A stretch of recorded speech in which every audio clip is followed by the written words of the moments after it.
Sébastien Krebs. Vous écoutez votre matinale de l'été et à 6h22, c'est le moment de voir ce qu'on va lire sur la plage grâce à la chronique littéraire de Stéphane Place. Oui, vous le savez, Stéphane Place arpente chaque matin les rayons de la librairie Mola, première librairie indépendante de France à Bordeaux. Il y a des romans qui vous hantent encore longtemps après les avoir lus. En voici un, en tout cas c'est sa promesse. Je voudrais que la nuit me prenne. Voilà son titre, roman signé Isabelle de Seckel. Stéphane Place. Une bulle de bonheur, celle qu'ont créée Rosalie et Alexandre Sauvage pour mieux élever, dans l'insouciance et la poésie, leur petite fille de 8 ans, Clémence. Elle est d'ailleurs la narratrice de cette histoire, de son histoire. C'est cet enfant qui nous dit toute la joie d'aller à l'école, sa main dans celle de son père, qui est instituteur et qui lui apprend à s'émerveiller de la nature et de sa beauté. C'est cet enfant qui pose cette question naïve.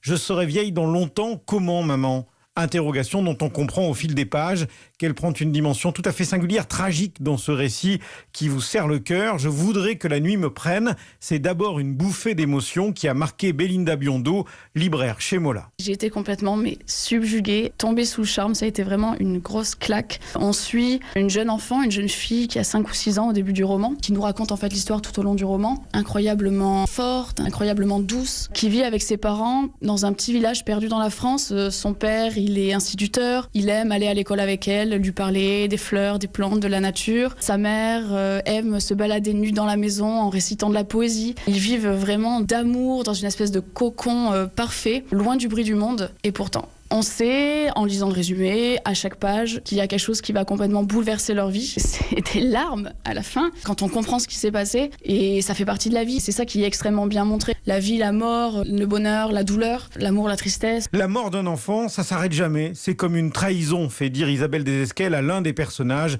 de cette histoire. C'est une enfant qui a 8 ans. Et le trouble qui est distillé dès les premiers mots, dès la première page, c'est qu'elle n'a pas la voix d'une enfant. Qu'est-ce qui s'est passé ? Qu'est-ce qui lui est arrivé ? Et c'est cette histoire que j'ai voulu raconter, cette histoire d'une enfance au bord du précipice, cette oscillation entre ce qu'il y a de plus heureux et de ce qu'il y a de plus douloureux.